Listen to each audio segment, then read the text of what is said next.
ठीक है। अब हम पढ़ेंगे यूपी पुलिस हेतु सामान्य हिंदी। ठीक, यूपी पुलिस हेतु सामान्य हिंदी। सबसे पहले हिंदी का विकास किस क्रम में हुआ। ठीक है, जैसा कि आपको पता है कि 1500 ईसा पूर्व से 500 ईसा पूर्व ये किसका काल रहा है। 1500 से 500 ईसा पूर्व, हाँ, मतलब आर्य भाषा का है ना, ये आर्य भाषा का काल रहा है। तो ये भाषा क्या थी, संस्कृत। ठीक, भाषा क्या थी आर्य भाषा में, संस्कृत थी। तो निश्चित ही संस्कृत की दो भाषाएं रही होंगी, एक जो कि विद्वान वर्गों में प्रचलित रही होगी, एक सामान्य बोलचाल की भाषा रही होगी, है ना, सामान्य बोलचाल, जिसको आप लौकिक संस्कृत कह सकते हैं। क्या कहेंगे, लौकिक संस्कृत, क्योंकि यह सामान्य बोलचाल की भाषा रही होगी। ठीक है, क्या, और दूसरे क्या कह सकते हैं, वैदिक संस्कृत, वैदिक काल की कहानी है ना ये, वैदिक संस्कृत। ठीक है, तो भाषा का विकास जो है ये कहां से, फिर सामान्य बोलचाल की जो लौकिक संस्कृत थी उससे धीरे धीरे कुछ क्षेत्रीय भाषा विकसित हुई। ठीक, और वो क्षेत्रीय बोलचाल की जो भाषा थी वो किस रूप में विकसित हुई, पाली। मतलब क्रम क्या रहा, संस्कृत, संस्कृत से क्या आया, संस्कृत के बाद आया पाली। हाँ, दो क्रम आपको पता है, पहले आया संस्कृत नंबर 1 पर, नंबर 2 पर क्या आ गया, पाली। ठीक, पाली भाषा विकसित हुई। अब पाली का जो आप देखेंगे जितने भी बौद्ध साहित्य हैं वो पाली भाषा के मानक रूप में है। तो निश्चित ही ये 500 ईसा पूर्व के आसपास का काल ये पाली भाषा का काल रहा होगा। किसका काल रहा होगा, पाली का, पाली भाषा का काल, मानक रूप, पाली भाषा का मानक रूप में ही ये सभी बौद्ध साहित्य हैं। ठीक, बौद्ध साहित्य पाली भाषा के मानक रूप में है।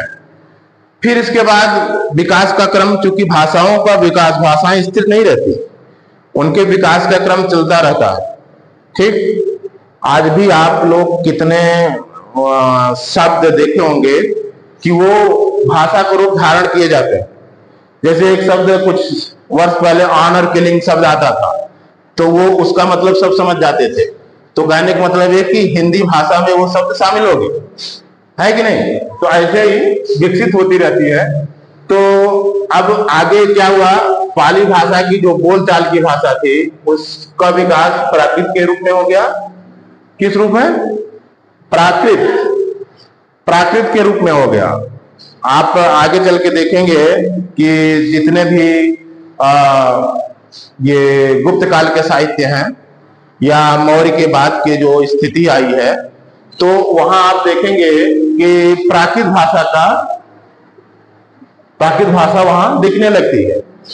और मौर्य काल में, गुप्त काल के आप नाटकों में देखिए कि जो उच्च वर्ग के हैं, नाटक में जो उच्च वर्ग के चरित्र हैं, उच्च वर्ग से बिलोंग करते हैं, वो संस्कृत बोल रहे हैं। जो शूद्र हैं या महिलाएं हैं वो प्राकृत भाषा बोल रही हैं, है ना।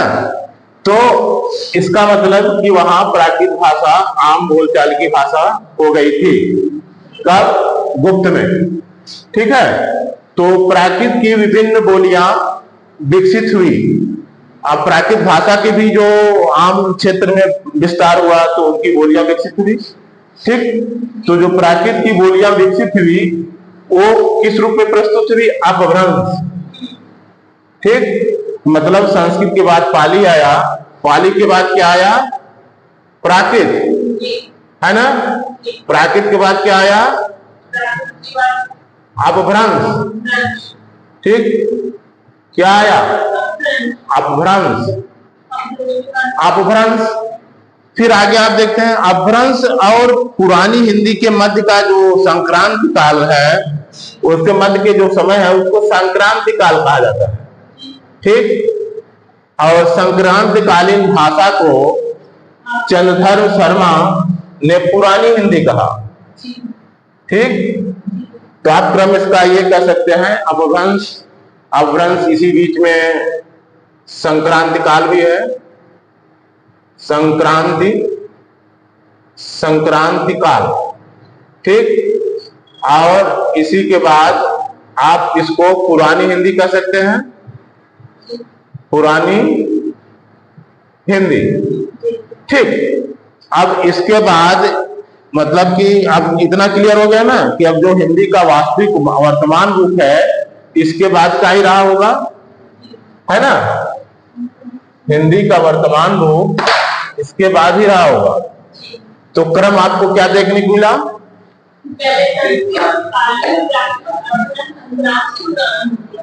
हाँ, पुरानी हिंदी।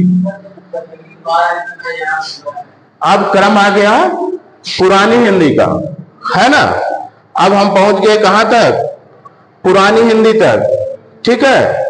अब पुरानी हिंदी में अब यहां पर जब अपभ्रंश से किस हिंदी का उत्पत्ति हुई, अब हम इसको थोड़ा सा देख लेते हैं। ठीक है। तो सबसे पहले हम सूरसेनी अपभ्रंश, किसका? सूरसेनी अपभ्रंश, सूरसेनी अपभ्रंश, इससे किसका निर्माण हुआ? सूरसेनी अपभ्रंश। इससे हुआ पश्चिमी हिंदी, राजस्थानी हिंदी, गुजराती हिंदी। ठीक है। पश्चिमी हिंदी, पश्चिमी हिंदी, राजस्थानी हिंदी, राजस्थानी हिंदी और गुजराती हिंदी। ठीक। अब क्लियर हो गया। जब अपभ्रंश आया तो उससे यही अपभ्रंश यही है ना, तो अपभ्रंश से इन हिंदियों का निर्माण हुआ, सूरसेनी अपभ्रंश है। क्योंकि अपभ्रंश में भी जो विभिन्न क्षेत्र थे, अपभ्रंश के विभिन्न नाम विकसित हुए हर क्षेत्र में। अब जैसे सूरसेन क्षेत्र में सूरसेनी हिंदी हुई, अपभ्रंश हुआ, तो वहां पश्चिमी हिंदी, राजस्थानी हिंदी और गुजराती हिंदी का विकास हुआ। ठीक है। फिर इसके बाद है पैशाची अपभ्रंश। कौन सा? पैशाची अपभ्रंश। पैशाची अपभ्रंश मतलब ये भी एक अपभ्रंश का प्रकार है। पैशाची अपभ्रंश से लहदा पंजाबी, कौन सा? लहदा, लहदा और पंजाबी का विकास हुआ। ठीक है। पंजाबी का विकास हुआ मतलब पंजाबी भी, पैशाची मतलब एक प्रकार से पुरानी हिंदी का ही रूप है ना, उसी से विकसित हुआ है। ठीक है। किससे? पैशाची अपभ्रंश से लहदा और पंजाबी, बाचड़ अपभ्रंश से सिंधी, महाराष्ट्री अपभ्रंश से मराठी, बाचड़ अपभ्रंश से ब्राचड़ अपभ्रंश से सिंधी। ठीक है। और महाराष्ट्री अपभ्रंश से किसका विकास हुआ? महाराष्ट्री अपभ्रंश से मराठी, है ना। मराठी में भी लिपि जो है देवनागरी ही होती है। आप मराठी को बिल्कुल पढ़ सकते हो, केवल आप उसका अर्थ का मतलब नहीं समझ पाओ, है ना। जैसे आप अपने यहाँ हिंदी में धोखा का मतलब क्या समझते हो? धोखा, कोई चीट किया, है ना। मराठी में धोखा का मतलब दुर्घटना होता। ठीक। जैसे हम दुर्घटना जिस अर्थ से समझते हैं, तो आप मराठी पढ़ सकते हो लेकिन आप उसका अर्थ समझने में दिक्कत हो जाएगी। ठीक। तो महाराष्ट्रीय अपभ्रंश से मराठी भाषा का उद्भव हुआ। मागधी अपभ्रंश से बिहारी, बंगला, उड़िया। मागधी अपभ्रंश से क्या हुआ? मागधी से बिहारी और मागधी से क्या हुआ? मागधी अपभ्रंश बिहारी, बंगला, उड़िया, आसमिया। ठीक है, बिहारी, बंगला, उड़िया, उड़िया और आसमिया। ठीक है, उड़िया और आसमिया का विकास हुआ। किससे हुआ? मागधी आसमिया, आसमिया कहोगे। ठीक, आसमिया का विकास हुआ। असमिया मतलब असम क्षेत्र। ठीक है, मागधी से बिहारी, बंगला, उड़िया और असमिया भाषाओं की उत्पत्ति हुई। अर्ध मागधी से पूर्वी हिंदी का उद्भव हुआ। अब इसी में आप मागधी में एक अर्ध मागधी हो गया। अर्ध मागधी, अर्ध मागधी से किसका उद्भव हुआ? पूर्वी हिंदी का। ठीक है, अब इसमें भी कई रूप हैं। ठीक, तो अब आपको क्या सामने आया? संस्कृत, पाली, प्राकृतिक अपभ्रंश, फिर अपभ्रंश के सबसे जो अलग अलग हैं, और आपकी जो भाषा है वो अर्ध मागधी के अंतर्गत आ जाएगी। ठीक है, किसके अंतर्गत? अर्ध मागधी के अंतर्गत आ जाएगी। ठीक, अब हम देखते हैं कि प्रारंभ जो हिंदी के कितने रूप हैं। ठीक है, हिंदी के कितने रूप हैं? ये तो क्रम है, आप इसको देख चुके हैं, क्रम।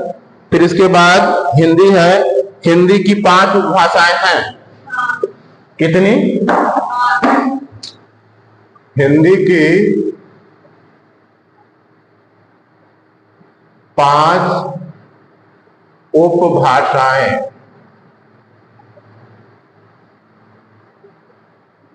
5 उपभाषाएं हैं। कितने? 5 उपभाषाएं हैं हिंदी की। ठीक है, कौन कौन है? पश्चिमी हिंदी, पूर्वी हिंदी, राजस्थानी, पहाड़ी और बिहारी। पश्चिमी, पूर्वी, राजस्थानी, पहाड़ी, कितने हो गए? बिहारी। कितने?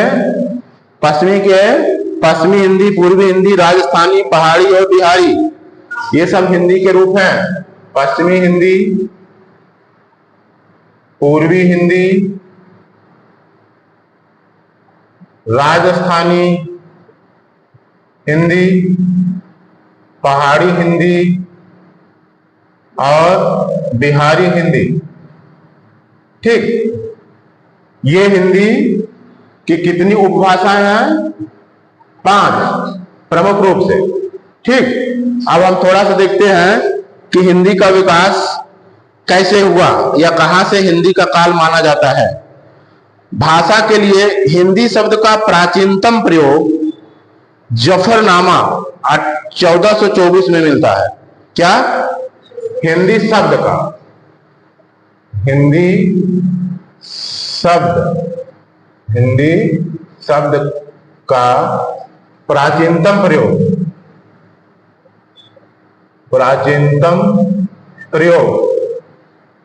कहां माना जाता है? जफरनामा में कब माना जाता है? 1424 में। ये सरफुद्दीन की थी 1424 में। ठीक है, जफरनामा सरफुद्दीन। ठीक है, ये हिंदी शब्द का प्राचीनतम प्रयोग माना जाता है। शुद्ध खड़ी बोली हिंदवी के पुराने नमूने अमीर खुसरो और बंदा नवाज गेसु दराज की रचनाओं में मिलते हैं। शुद्ध खड़ी बोली, शुद्ध खड़ी बोली से क्या मतलब है? शुद्ध खड़ी बोली किसके? हिंदवी। हिंदवी किसके? अमीर खुसरो और दूसरे कौन है? गेसु दराज। गेसु दराज की रचनाओं में मिलते हैं, है ना? गेसु दराज की रचनाओं में मिलते हैं। हिंदी का वास्तविक आरंभ कहां से माना जाता है? 1000 ईस्वी से माना जाता है। हिंदी का वास्तविक आरंभ, हाँ, हिंदी का वास्तविक आरंभ 1000 ईस्वी। हिंदी का वास्तविक आरंभ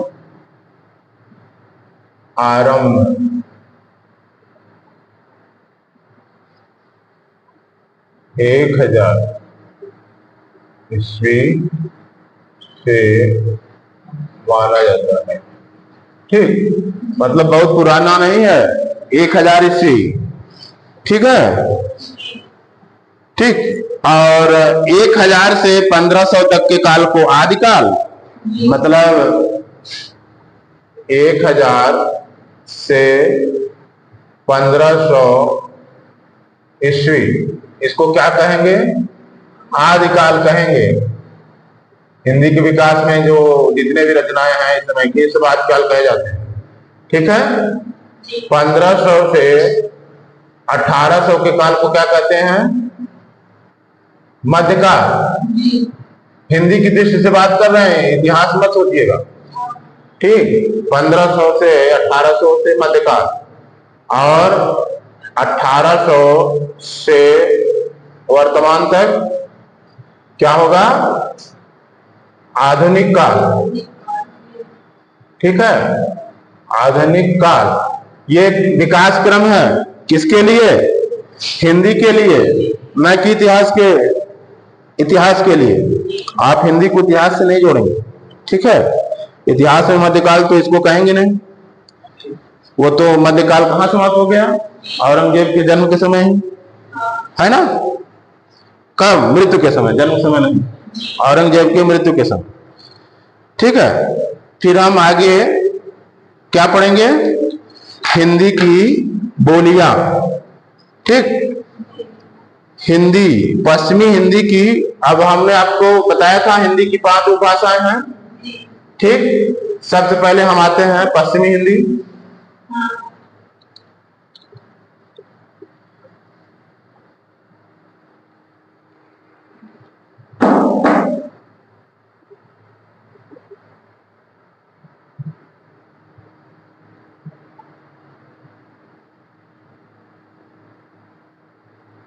पश्चिमी हिंदी 5 उपभाषाओं में नंबर 1 पर कौन है? पश्चिमी हिंदी। ठीक है, तो पश्चिमी हिंदी की कौन कौन सी बोलियां हैं बताइए? पश्चिमी हिंदी, पश्चिमी हिंदी की सबसे बात तो जान जाइए कि पहले कितनी बोलियां हैं? टोटल 5 बोलियां हैं। 5 बोलियां। सबसे पहले तो एक क्या हो गया? खड़ी बोली। खड़ी बोली को क्या कहते हैं? कौरवी। खड़ी बोली को ही कौरवी कहते हैं। ठीक है, एक क्या हो गया? कौरवी। दूसरा ब्रजभाषा, हरियाणी, बुंदेली और कन्नौजी। ब्रजभाषा, ब्रजभाषा, हरियाणवी, बुंदेली और कन्नौजी। ठीक, अब इनका क्षेत्र आपको पता ही है। खड़ी बोली की भाषा ये मेरठ के आसपास का है, कौरवी का। ठीक, और ब्रज भाषा ये मथुरा के आसपास का है। हरियाणवी हरियाणा क्षेत्र की भाषा है, पंजाब से इधर की। और बुंदेली आप पता ही है, बुंदेलखंड की। और कन्नौजी जो है कन्नौज के आसपास की। तो ये हो गया पश्चिमी हिंदी की 5 बोलियां। ठीक है, आप इसको फिर से सुन लीजिए। खड़ी बोली का क्षेत्र क्या हो गया? खड़ी बोली, खड़ी बोली, खड़ी बोली का क्षेत्र बताइए। पहली बात तो खड़ी बोली का उद्भव सुरसोनी अपभ्रंश से हुआ ही माना ही जाएगा। ठीक है, इसका क्षेत्र देहरादून का मैदानी भाग, सहारनपुर, मुजफ्फरनगर, मेरठ, दिल्ली का कुछ भाग, बिजनौर, रामपुर और मुरादाबाद है। थोड़ा सा उत्तराखंड में देहरादून को भी शामिल कर लीजिए, है ना। क्या? देहरादून और कौन उधर से? देहरादून का मैदानी भाग, मैदानी, उधर मेरठ लेते हुए मेरठ से इधर मुरादाबाद तक, इतने तो कम से कम ध्यान में रखिएगा। अब इसके बीच के जितने क्षेत्र हैं उसी के अंतर्गत आ जाएंगे। ठीक है, कौन कौन? देहरादून का मैदानी भाग, सहारनपुर, मुजफ्फरनगर, मेरठ, सहारनपुर, मुजफ्फरनगर, मेरठ, और क्या आएगा? दिल्ली का कुछ भाग, बिजनौर, रामपुर, मुरादाबाद। कौन सा? बिजनौर, बिजनौर, रामपुर, रामपुर और मुरादाबाद तो है ही है। तो ये किसका हो गया? खड़ी बोली का। ठीक, खड़ी बोली के बाद कौन आया? खड़ी बोली के बाद ब्रज भाषा, ब्रज भाषा, ब्रज भाषा, इसका भी उत्पत्ति कहां से हुई है? सुरसैनी अपभ्रंश से। ठीक है, मध्यवर्ती रूप में हुआ है। यह आगरा, मथुरा, अलीगढ़, धौलपुर, धौलपुर कहाँ का क्षेत्र है? राजस्थान का। मैनपुरी, एटा, बदायूं, बरेली के आसपास क्षेत्र में बोली जाती है। फिर इसके बाद किसका विकास हुआ? हरियाणवी, हरियाणवी, किसको? हाँ, हरियाणवी, हरियाणवी का विकास सुरसैनी अपभ्रंश के पश्चिमी रूप से हुआ। इसका क्षेत्र हरियाणा तथा दिल्ली का देहाती भाग है। ठीक, इसके बाद है बुंदेली, बुंदेली का विकास कहाँ हुआ? बुंदेली, इसका क्षेत्र झांसी, जालौन, हमीरपुर, ग्वालियर, ओरछा, सागर, नरसिंहपुर, सिवनी, होशंगाबाद तथा आसपास के क्षेत्र हैं। तो बुंदेली मतलब बुंदेलखंड एरिया। ठीक, तो बुंदेलखंड के अंतर्गत जो एरिया आता है वो सब आप बुंदेली के अंतर्गत रख लीजिए। ठीक है, आपको याद करने की तरीका यही है कि जो बुंदेलखंड में आते हैं उनको बुंदेली के अंतर्गत रख लीजिए, उसमें इलाहाबाद वगैरह को मत शामिल करिए। ठीक है, तो बुंदेली में कौन कौन आ गए?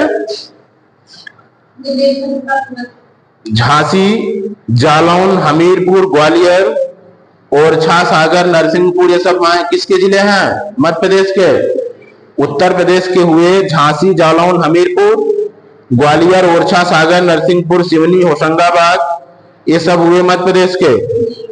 फिर इसके बाद आ गया कन्नौजी, कन्नौजी मतलब कन्नौजी मतलब कन्नौज के आसपास का क्षेत्र। ठीक, तो कन्नौजी में कौन कौन से आएंगे? पहले तो कन्नौजी आ गया, फिर कन्नौज के बगल के जिले बताइए। कन्नौज, हाँ, इटावा, फर्रुखाबाद, शाहजहांपुर, कानपुर, हरदोई, पीलीभीत। इटावा, फर्रुखाबाद, ठीक है, इटावा, फर्रुखाबाद और कानपुर, और कौन? हाँ, और ये सब उसी क्षेत्र में उधर के तो हैं, कानपुर। ठीक है, तो हरदोई, पीलीभीत, हरदोई और पीलीभीत भी आएगा, हरदोई और पीलीभीत। ठीक है, तो ये हो गया कन्नौजी के अंतर्गत। फिर इसके बाद कौन सी हिंदी आई? पूर्वी हिंदी, ठीक। हाँ, फिर आ गया पूर्वी हिंदी।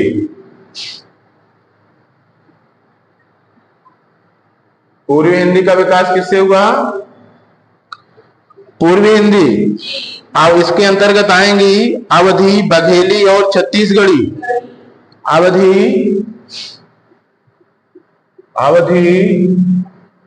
बघेली और छत्तीसगढ़ी। देखिए, इसमें भ्रम मत करिएगा कि इसको आप सोचें कि पूर्वी हिंदी में आपकी भोजपुरी आ गई। ये अवधि है। अवधि में रामचरितमानस की रचना हुई है ना, और अवध क्षेत्र से लेकर के ये पूरा इलाहाबाद का क्षेत्र तक सब अवधि के अंतर्गत ही आता है। प्रतापगढ़ होते हुए अवधि आएगा। जौनपुर के कुछ भाग हैं, जो पश्चिम के तरफ वाले भाग हैं, वहां पर अवधि बोली जाती है, वो भी पूर्ण रूप से नहीं।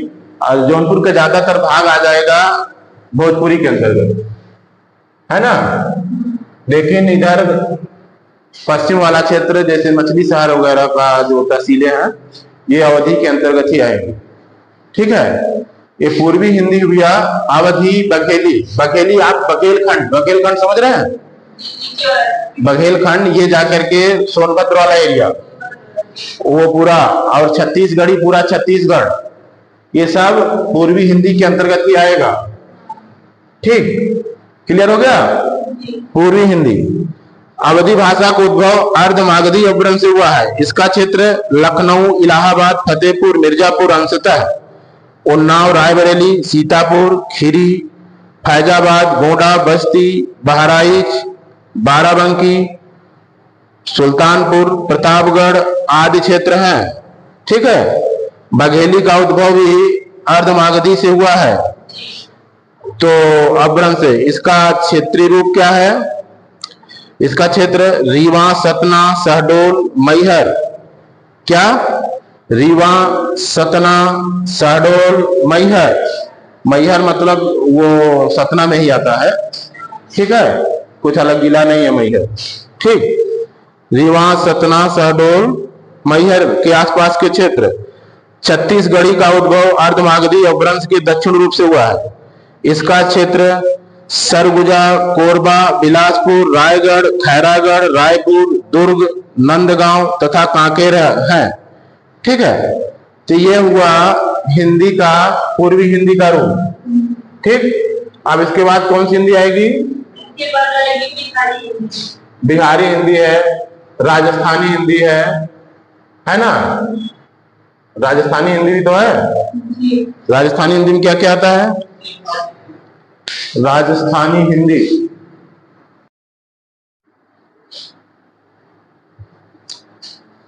फिर अगला क्या है? राजस्थानी हिंदी। राजस्थानी हिंदी कौन कौन सी बोलियां हैं? राजस्थानी हिंदी, इसकी 4 बोलियां हैं। पश्चिमी राजस्थानी। पश्चिमी राजस्थानी से मतलब मारवाड़ी। मारवाड़ी, आप यहां भी जो मारवाड़ी दिखते हैं, पूरे भारत में मारवाड़ी दिखते हैं, और सबसे बड़ी बिजनेस कम्युनिटी। क्यों फैल गए पूरे भारत में? वहां बरसात नहीं होती थी, उनको संघर्ष करना था, और संघर्ष करते क्या करते? कृषि हो नहीं सकती थी, बिजनेस किए, और बिजनेस पूरे भारत में फैल गए। तो वो ये पश्चिमी हिंदी में कौन, राजस्थानी में कौन सा आएगा? पश्चिमी राजस्थानी। राजस्थानी, इसको हम क्या कह सकते हैं? मारवाड़ी, ठीक। पश्चिमी राजस्थानी में मारवाड़ी आएगा, ठीक है। पूर्वी राजस्थानी में जयपुरी। पूर्वी राजस्थानी में, पूर्वी राजस्थानी में जयपुरी, इसको जयपुरी कह सकते हैं, ठीक है। पूर्वी राजस्थानी जयपुरी, उत्तरी राजस्थानी मेवाती, ठीक है, और दक्षिणी राजस्थानी मालवी। उत्तरी राजस्थानी, राजस्थानी मेवाती है और दक्षिणी राजस्थानी। दक्षिणी राजस्थानी क्या है? दक्षिणी राजस्थानी मालवी है ना, मालवी। ठीक, दक्षिणी राजस्थानी मालवी। तो पश्चिमी राजस्थानी कहां कहां बोली जाती है? इसका उद्भव सोरसोनी अपभ्रंश से भी हुआ है। इसका क्षेत्र जोधपुर, मेवाड़, सिरोही, जैसलमेर, बीकानेर आदि क्षेत्र है। ठीक, और पूर्वी राजस्थानी क्या है? जयपुर, पूर्वी राजस्थानी जयपुरी या ढूंढाड़ी इसी को बोलते हैं। इसका क्षेत्र जयपुर, अजमेर, किशनगढ़ आदि क्षेत्र हैं। ठीक, फिर उत्तरी राजस्थानी मेवाती यह अलवर, गुड़गांव, भरतपुर तथा उसके आसपास के बोले जाने वाली क्षेत्र हैं। ठीक है, और एक है उत्तरी राजस्थानी मेवाती में ही एक और भाषा है। यह मेवाती जो है अलवर, गुड़गांव, भरतपुर तथा उसके आसपास बोली जाती है। इसी में एक मिश्रित बोली और है जिसको अहीरवाटी बोलते हैं, जो गुड़गांव, दिल्ली तथा करनाल के पश्चिम क्षेत्रों में बोली जाती है। ठीक है, एक मिश्रित रूप है अहीरवाटी। इसका क्षेत्र है गुड़गांव और क्या है? दिल्ली। अहीरवाटी का क्षेत्र क्या है? गुड़गांव, दिल्ली, करनाल के पश्चिमी क्षेत्र है ना, करनाल के पश्चिमी क्षेत्र।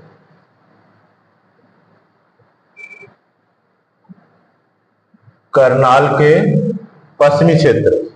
ठीक, तो ये क्या हो गया राजस्थानी का। फिर दक्षिणी राजस्थानी में कौन कौन आएंगे? दक्षिणी राजस्थानी, हाँ, तो इसके जिले, हाँ, दक्षिणी राजस्थान, दक्षिणी राजस्थानी। दक्षिणी राजस्थानी में आ जाएगा इंदौर, उज्जैन, देवास, रतलाम, भोपाल, होशंगाबाद तथा आसपास बोली जाने वाली।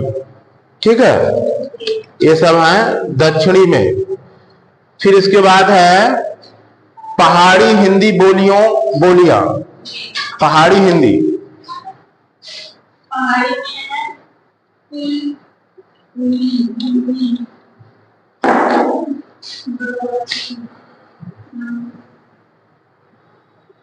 पहाड़ी हिंदी, पहाड़ी हिंदी में क्या क्या आएगा? पहाड़ी हिंदी में जैसे इसके दो रूप हैं। पहाड़ी हिंदी की दो बोलियां हैं। पश्चिमी पहाड़ी, जिसमें जौनसार, सिरमौर, शिमला, मंडी, चांबा आसपास के क्षेत्र बोली जाती है, जैसे वो हिमाचल वाला क्षेत्र। ठीक है, फिर मध्यवर्ती पहाड़ी क्षेत्र है जिसमें कुमायूं, गढ़वाल ये वाले क्षेत्र हैं। ये सब पहाड़ी के क्षेत्र हैं। ठीक है, पहाड़ी हिंदी। अब हम आ गए बिहार। बिहार में हिंदी की कौन सी बोलियां हैं? हाँ, बिहार में हिंदी की 3 बोलियां हैं। पहाड़ी वाला समझ आ गया ना, जो पहाड़ वाले जैसे हिमाचल का क्षेत्र है और उधर के पहाड़ी जो क्षेत्र है वो सब पहाड़ी हिंदी के अंतर्गत आएंगे। फिर इसके बाद बिहारी, बिहार की हिंदी बोली। बिहार में कौन कौन सी बोली है? बिहार एक क्या हो गया? मगही। दूसरा भोजपुरी है ना, मगही, भोजपुरी। बिहार में कौन सा है? मगही, भोजपुरी और मैथिली। ठीक है, मैथिली। वैसे मैथिली का भी साहित्य है, मैथिली। ठीक, भाषा अगर बोलने वाले की दृष्टि देखा जाए तो भोजपुरी बहुत बड़ी भाषा है। लेकिन साहित्य की कमी है, इसलिए भोजपुरी को बोली ही कहा जाता है, भाषा नहीं, क्योंकि साहित्य की कमी है। भाषा में बोली में क्या अंतर है? सर बोली जैसे कुछ क्षेत्रों में बोली जाती है और भाषा बड़े पैमाने पे। तो भोजपुरी तो बहुत बड़े पैमाने बोली जाती है। हाँ भाषा और बोली हाँ, तो वही तो मैं पूछ रहा हूँ, तो क्या भोजपुरी भाषा है? भाषा में साहित्य होना सबसे जरूरी लक्षण है, समृद्ध साहित्य। जैसे कि आप अवधि को देखिए, समृद्ध साहित्य है, फिर भी भाषा नहीं है, अभी बोली ही है, लेकिन उतना समृद्ध नहीं माना जाता। ठीक है, तो भोजपुरी से ज्यादा साहित्य तो अवधि में है। अवधि में पूरा रामचरितमानस है ना, और इसमें नहीं है।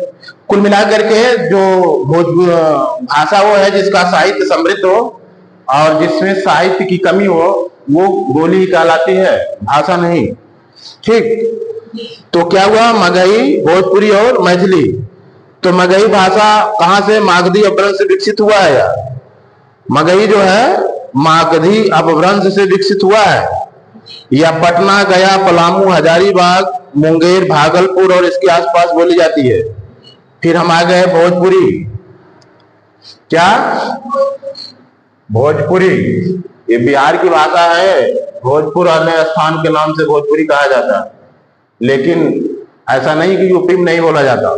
जौनपुर से लेकर पूरा पूरब क्षेत्र भोजपुरी ही है। ठीक है, तो भोजपुरी में क्या है? कहा? इसका क्षेत्र बनारस, जौनपुर, मिर्जापुर, गाजीपुर, बलिया, गोरखपुर, देवरिया, आजमगढ़, बस्ती, शाहाबाद, चंपारण, सारण और उसके आसपास है। ठीक है, हिंदी क्षेत्र की बोलियों में भोजपुरी बोलने वाले सर्वाधिक हैं। हमने क्या कहा? भोजपुरी बोलने वाले सर्वाधिक हैं, सर्वाधिक हैं बोलियों की बात जब करोगे। ठीक, तो ये हुआ भोजपुरी के बारे में। फिर मैथिली भी मगधी अपभ्रंश से इसका विकसित हुआ है, मध्यवर्ती रूप से। इसका क्षेत्र दरभंगा, मुजफ्फरपुर, पूर्णिया, मुंगेर इसके आसपास है। ठीक, मगही तथा मैथिली लोक साहित्य की दृष्टि से बहुत संपन्न भाषाएं हैं। ठीक है, मैथिली की रचना प्राचीन काल से ही होती आई है। इसमें विद्यापति मैथिली के बहुत महत्वपूर्ण कवि हैं। ठीक है, और नागार्जुन, गोविंद दास, रणजीत लाल, हरिमोहन झा, राजकमल चौधरी मैथिली के अन्य साहित्यकार हैं। भोजपुरी हिंदी की वह बोली है जिसमें सर्वाधिक फिल्में बनी हैं, ये भी ध्यान दीजिएगा। भोजपुरी अंतर्राष्ट्रीय महत्व की बोली है। बनारस से बाहर Suriname, Fiji, Mauritius, Guyana, त्रिनाद tobacco में बोली जाती है। ठीक है, फिर इसके बाद है भोजपुरी को शेक्सपियर कह सकते हैं, भिखारी ठाकुर को। भिखारी ठाकुर उनका नाम है, भिखारी ठाकुर। ये भोजपुरी के शेक्सपियर थे। ठीक है, या भारतेंदु कह सकते हो। ब्रज भाषा साहित्य और लोक साहित्य दोनों दृष्टियों से बहुत संपन्न है। यह कृष्ण भक्त की एकमात्र भाषा है। लगभग सारा रीतिकाल साहित्य ब्रज भाषा में लिखा गया है। साहित्यिक दृष्टि से हिंदी भाषा में सर्वाधिक महत्वपूर्ण बोली है।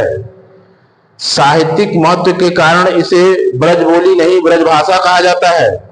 ठीक है, आप अभी भाषा के रूप में स्वीकार नहीं किया गया है, लेकिन उसको नाम ब्रज भाषा है।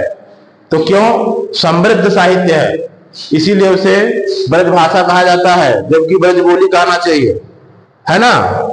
साहित्यिक दृष्टि से संपन्न है।